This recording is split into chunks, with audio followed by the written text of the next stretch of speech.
When a Muslim scholar is forced to admit that Jesus died by crucifixion, you should listen. For nearly 14 centuries, the vast majority of Muslims have denied Jesus' death on the cross. The most popular view has always been some version of substitution theory, the claim that Allah miraculously disguised someone else to make him look like Jesus, and that this other person was crucified in Jesus' place. There are three main problems with the standard Islamic narrative. One, scholars, actual historians, regard Jesus' death by crucifixion as an indisputable fact of history. Two, the Quran affirms the inspiration, preservation, and authority of the Christian scriptures, and the Christian scriptures are quite clear that Jesus died by crucifixion. Three, the Islamic view portrays Allah as a cosmic trickster who deceives people about his prophets. Allah tricked people into believing that Jesus died. Fortunately, there have always been a minority of Muslims who aren't scared to point out the holes in the standard Islamic narrative. Take Sheikh Imran Hosein.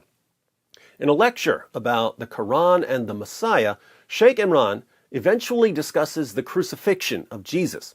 He begins by saying that Jesus only appeared to die, which sounds like the standard Islamic narrative. When they saw him die on the cross,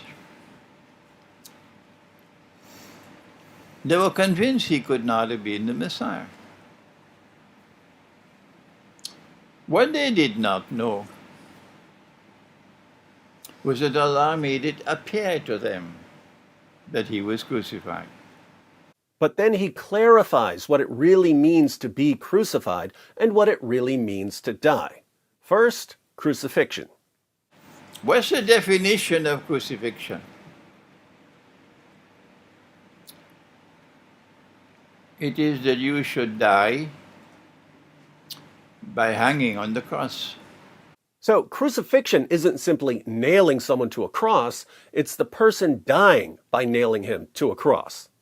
But what does it mean to die? What is the definition of death? Answer. The definition of death is that Allah should send the angel to take the soul and not return it. Is there anyone who differs with me? To die, to really die, is to have your soul taken away and not returned. This is important for what he's about to say, so he repeats it. The definition of death is that Allah should take the soul and not return it. Can Allah take a soul and return it? Tell the schoolboy, go back and study the Quran. So, what does the Quran mean in Surah 4, verse 157, when it says that Allah made it appear as if Jesus died? Get ready for an epic rant. So then what did Allah do to make it appear that he died? Let me warn you. And my language is sometimes very harsh, because that's the only language some people can understand. Some people can only understand harsh language. Got it, Sheikh. Thanks for the cosign on the unstoppable fire hose of sarcasm and mockery that is D. Wood.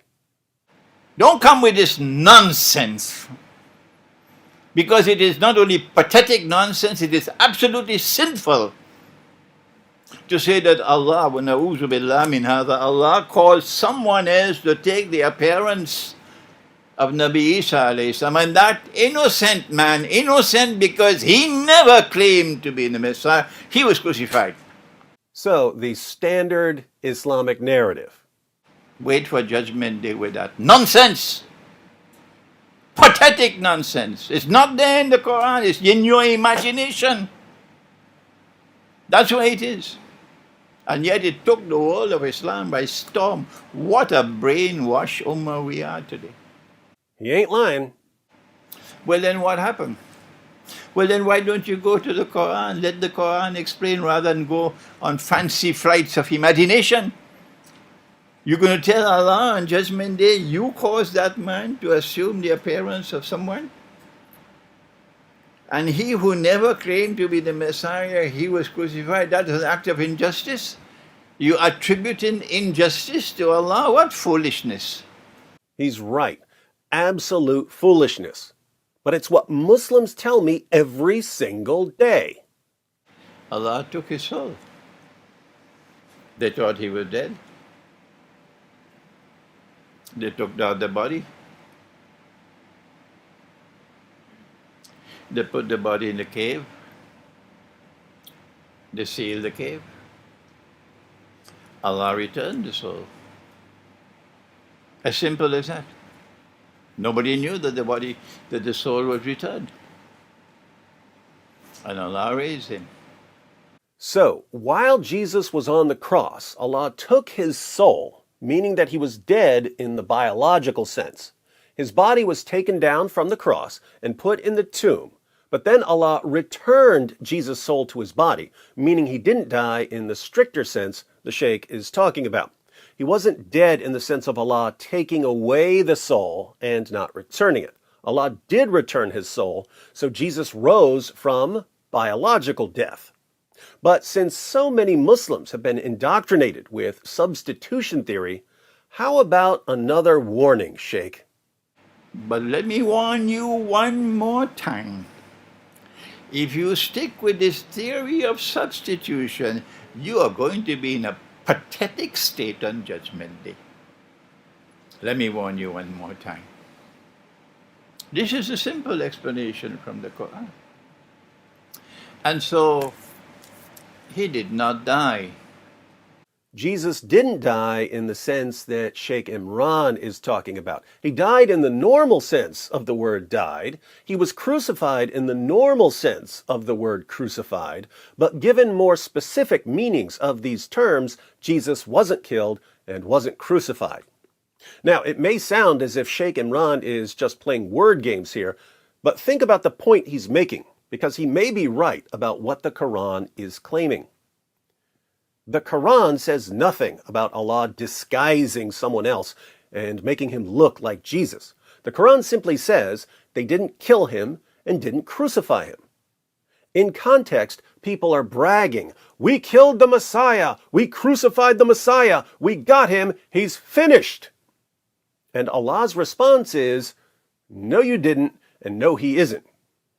Could Allah just be saying, "Look, you think that by beating Jesus and crucifying him and stabbing him through the heart with a spear and burying him, that you've killed him, but you're wrong, because I can just raise him from the dead"? Couldn't Allah simply be telling people that the enemies of Jesus didn't accomplish what they were trying to accomplish? I think this view, Sheikh Imran's view, is massively superior to the standard Islamic narrative, which rejects all of history, rejects multiple sources that Muhammad and Allah confirmed, and portrays Allah as a cosmic trickster who deceives people for no reason. But this leads to an important question, a question for Muslims.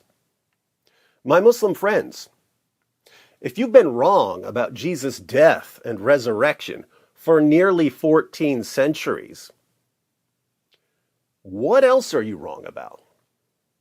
You're wrong on that. You're wrong on that. You're wrong on that. It just backfired on you. You're wrong on that. You're wrong on that. You're wrong on that. It just backfired on you. This is a part of our religion. There's a reason to it. Yeah?